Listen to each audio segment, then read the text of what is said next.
Hello viewers, আসসালামু আলাইকুম। আপনারা সবাই কেমন আছেন? আশা করি সবাই ভালো আছেন, আমিও ভালো আছি। আজ আপনাদের দেখাবো আমাদের বাড়ির পাশে হিজল গাছ থেকে কি ফুল ঝরতেছে। দেখেন কি সুন্দর দৃশ্য।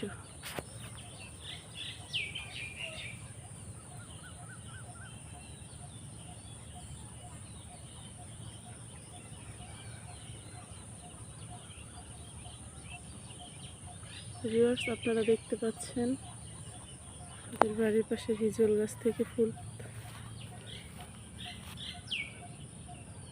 কত ফুল।